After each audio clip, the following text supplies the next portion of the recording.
Hello, viewers. Welcome back to the GI Huddle. Tim Poole here, editor of Gambling Insider, and I'm with Marlene Werner, CEO of the Massachusetts Council on Gaming and Health. Marlene, thanks for joining us. Thanks for having me, Tim. I appreciate it. Yeah, it's our pleasure to have you on. You've been with the council for over 20 years. To start off with, by way of intro, I think it'd be great if you could give us a little introduction into your role, what you do, but also what the council does more widely.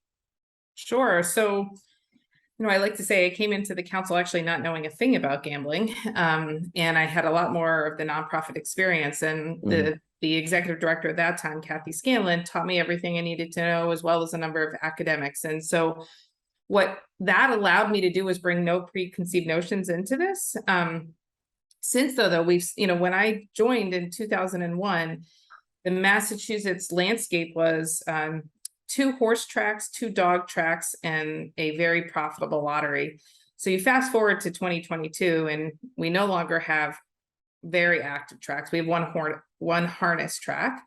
Dog racing has been banned, and we still have a very profitable lottery. But in addition to that, we now are looking at casinos. We are looking at daily fantasy, and then certainly right now they have legalized and are trying to put regs in place for sports wagering.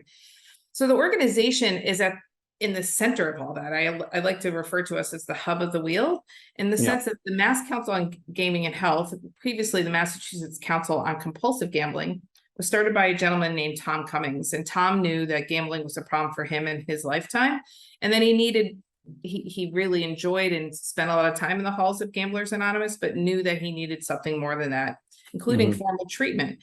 There really was none to be had. And so he went and petitioned the state and said, listen, we're neither for nor against legalized gambling, a neutrality stance we've continued to this day. But the state really should own up to some of the negative consequences being offered by forms of gambling that they're sponsoring or certifying. And so at that point, that was in 1983, he started a helpline talking to people from his kitchen table. And in 1987, the Commonwealth of Massachusetts decided to start taking unclaimed prize winnings from Mass State Lottery sales and put that towards treatment. So now we have a really robust program, and the Massachusetts Council on Gaming Health kind of looks at that full spectrum from folks in early on, which could be people who have chosen not to gamble, people who are not of age to gamble, but that early prevention work all the way through long-term recovery, and offer services across that full spectrum. And I think that's important because everyone is there. We have a ton of gambling options, and we're here to help them along the way. That neutral stance is an interesting one, because I know the National Council on Problem Gambling with Keith White, they have the same stance. A broad question for you when it comes to, because you said obviously you had not-for-profit experience before the council as well. How would you describe generally the relationship, I guess, between charities and not-for-profit organizations, and I guess gambling companies, but maybe the wider gambling industry, which includes regulators and things like that as well? Yeah, so this is a fascinating field in the sense that you're right. In other nonprofits, typically it's a pretty adversarial relationship, but I think the gambling industry, or gaming, depending on how you talk about and where you live, really spends a lot of time being a part of the solution. I think they learned a lot from tobacco and alcohol. So what we've seen is that they are there to step up to the plate. When I first started in 2001, though, I'd say we primarily focused in on problem gambling.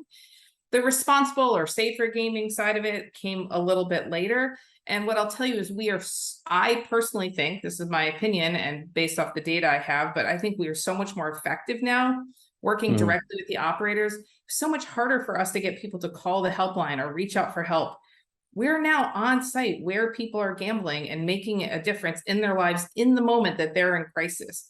That is a level of access that we never had before. And it took time and effort with those casino companies to have that.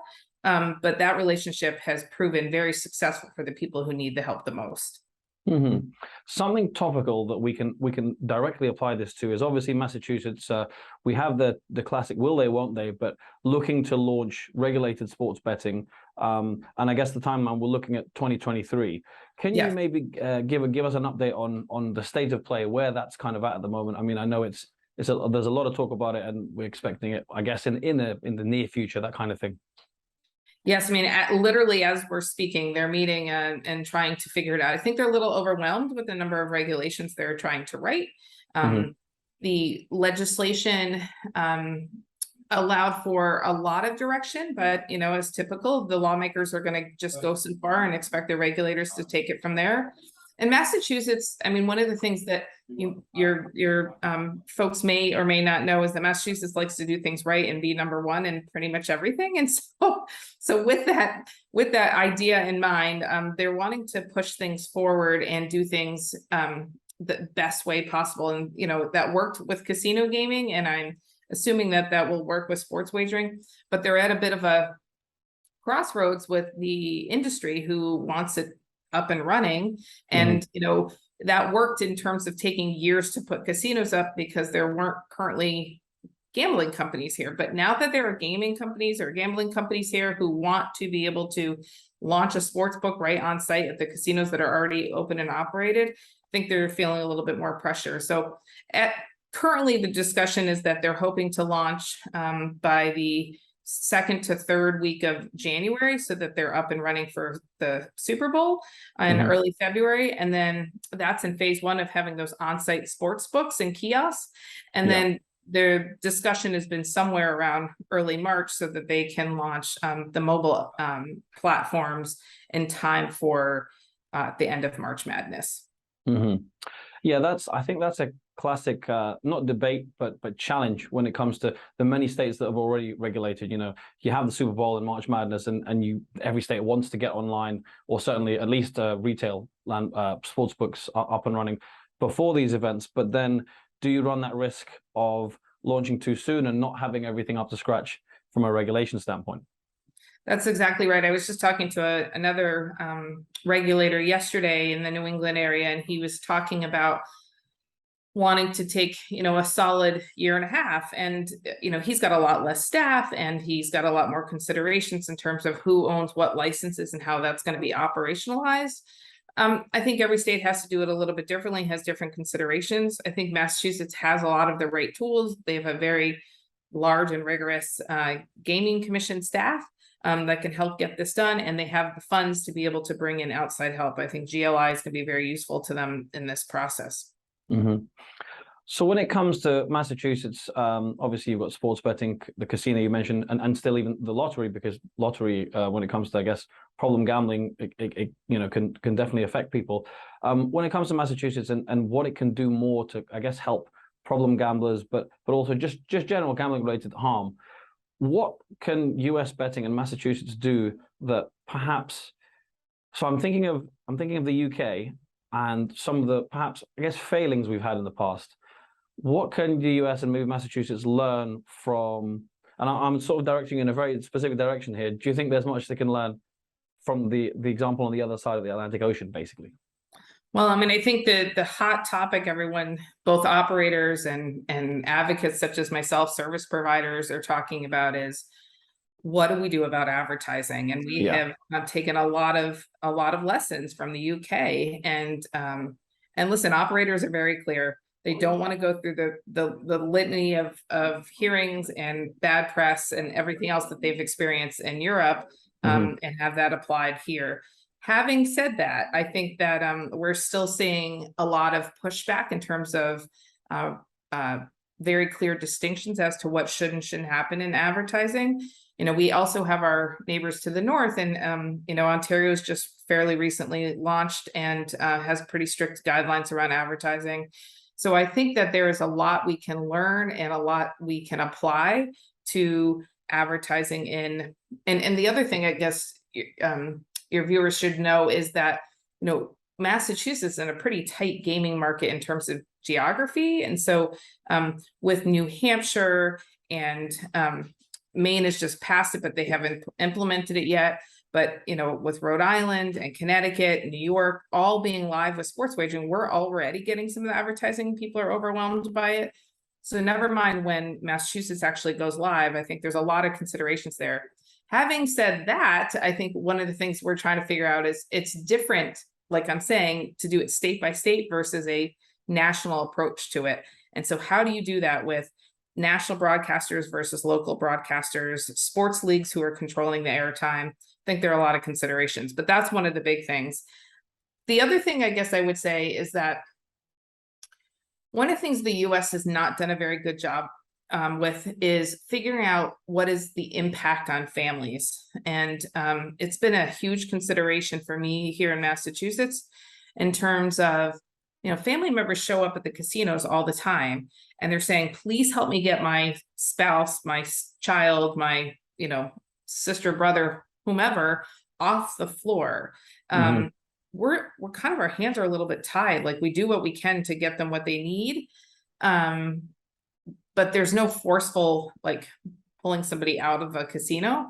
Similarly, and I think even in a more difficult way, it's hard when you think about mobile applications about how do you help a family member intervene. So we're looking at family exclusion, we're looking at the markers of problem behavior and what should happen when that happens, and are there resources for family members. So that's one of the considerations we're looking to other countries and jurisdictions to help us with as well.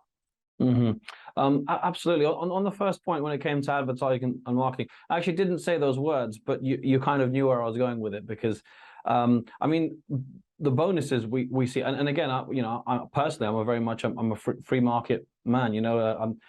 Anyone who kind of says they're anti-gambling, I just don't understand how you can stop someone from doing something they enjoy. But obviously then there's the opposite argument where it's got to be within reason, and there is the problem gambling aspect. But when in the UK we see kind of $200 free bonuses from kind of let's not name the brands, but in states that haven't even launched yet without a deposit, it just kind of blows my mind. But yeah, I mean, that's not even a question. That's just a general comment from me, really. But I guess the balance is that you want to market to your players, but I guess the idea is you don't want to overdo it so that perhaps regulators then step in 2 years and say, well, you overdid it, so now you can't advertise.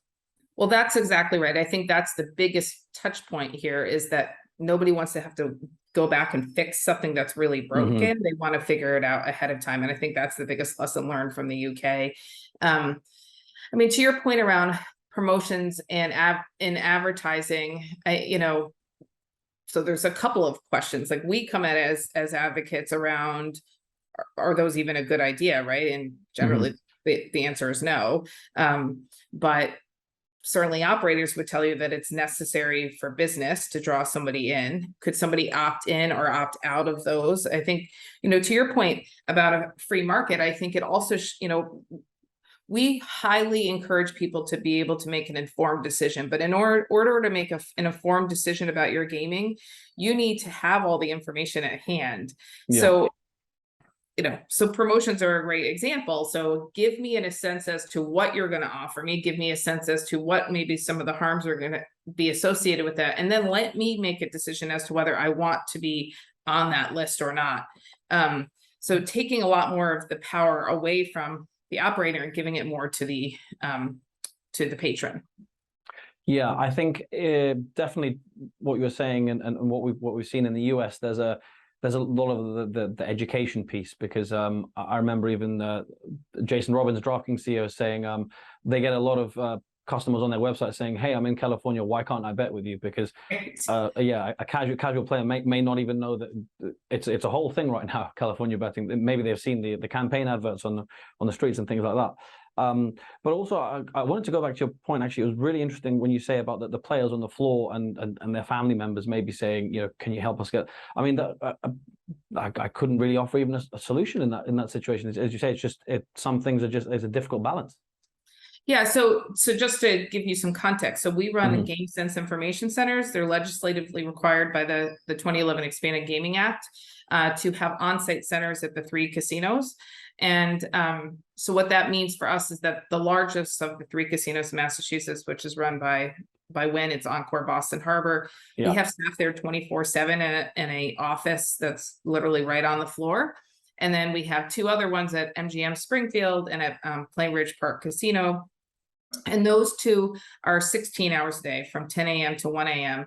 And so what that means is we have staff in very purposeful ways engaging with patrons, and very visible, dressed professionally, but they're dressed very differently than the gaming staff, so they stand out a little bit. And they spend about 50% of their time walking the floor and 50% of their time, you know, whether that's offering a game at the center on the floor. They often have raffle baskets. They have little tchotchkes they hand out. So there are different ways that they're pulling folks in. And so it's in that context that family members will walk in and say, where do I go for help? And the interesting thing is that the casino staff love having our team there because they can just, you know, point their fingers, go talk to those folks in the green. And they do. And so in terms of family members, you know, what we can tell them is, I mean, listen, this is from also years and years and years of us answering the helpline. The first thing is if a family member is reaching out, they're often in more distress than the gambler themselves, because the gambler is coping with whatever is going on through gambling. So they're kind of laser focused on that. The family member is the one over here struggling. So there are treatment options available. There are, you know, we offer free legal services to folks. We'll help them with financial literacy and financial planning, so on and so forth. So there's those kind of options, but that immediacy of how do I get my loved one off the floor right now? I mean, we recently just had a woman come up and say they had come to Boston for the weekend, her and her husband, to celebrate a big wedding anniversary. And she said, I've only seen my husband for an hour at dinner, and it had been 2 straight days she just hadn't seen him. It's hard. There's you know, that's a kind of a system that's broken. We know in other jurisdictions, you know, I think in Australia, they have after a certain amount of time, the staff need to intervene in someone's play. There's no magic bullet there though. And I couldn't tell you if 5 hours is better than 10 hours. You know, there's a lot of research still to be done, but the long and short of it is family members are struggling. Yeah. So as you say, there's many things that need more research and we don't have the answers to at the moment. But if we were to kind of come to more of a conclusion in terms of Massachusetts and the work you're doing and regulations, if we're looking at what needs to be done or what can be done in the next few months, say, what would you look for to happen when it comes to Massachusetts with sports betting, but the other verticals in the sector as well?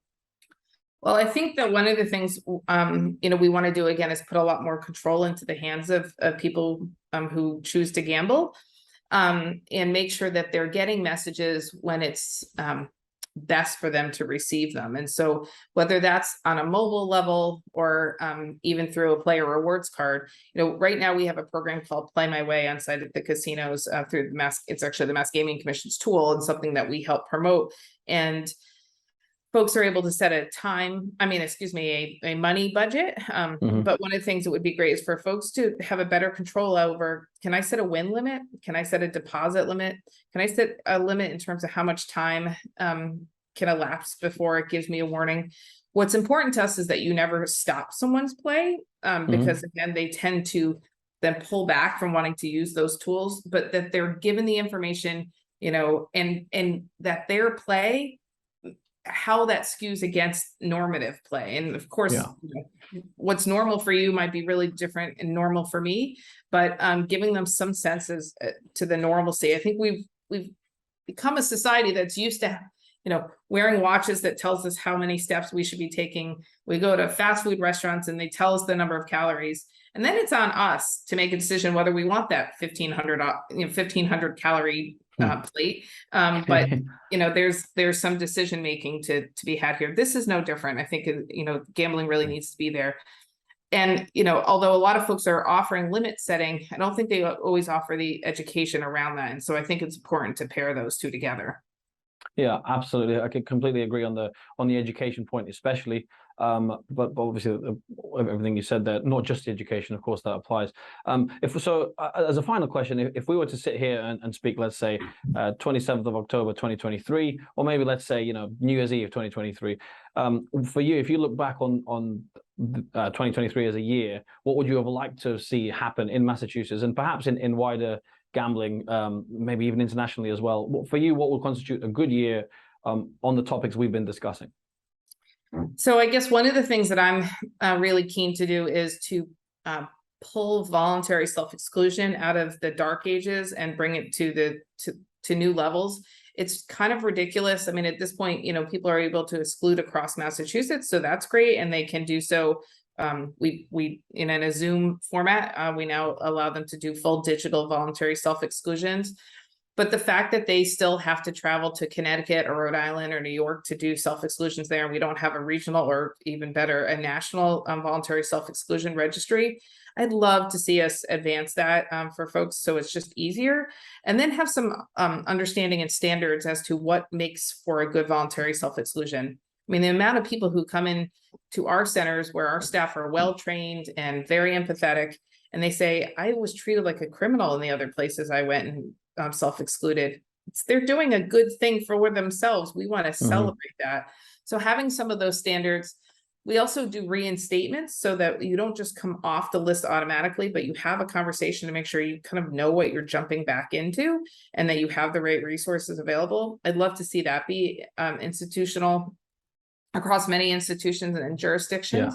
So I'd say that's the first thing. And I'd say the second thing is that, kind of hearkening back to the family piece, but that we do have better resources for family members and that we have an open dialogue, and not just in slapping something on a wall or a set piece of paper, but making sure we have the materials and understandings that are culturally appropriate. I think that, I have staff that speak 15 different languages, which is great, but I don't always have the materials or the resources that best match the cultural needs of those patrons. So if they're being welcomed into a casino or onto a mobile platform, we need to also meet them where they're at in terms of culture and language when it comes to appropriate resources. Well, Marlene, thanks very much for your time. Best of luck with everything you're looking to achieve over the next few months and longer term. And I don't think there's anyone really, even an operator who wants to maximize revenue. I don't think there's anyone who can say that these are bad things that we're discussing here. That for the better for everyone, for betting companies at the end of the day to make more money, but in the right way. Well, not for them to make more money necessarily, but that when they do, it says there's safe and there's responsible gambling. Yeah, well, I thank you again for the time and the invitation to be here. And I agree with you. I mean, I think every company, you'd be hard pressed to find a company who doesn't say we don't want to take any money from people with gambling problems.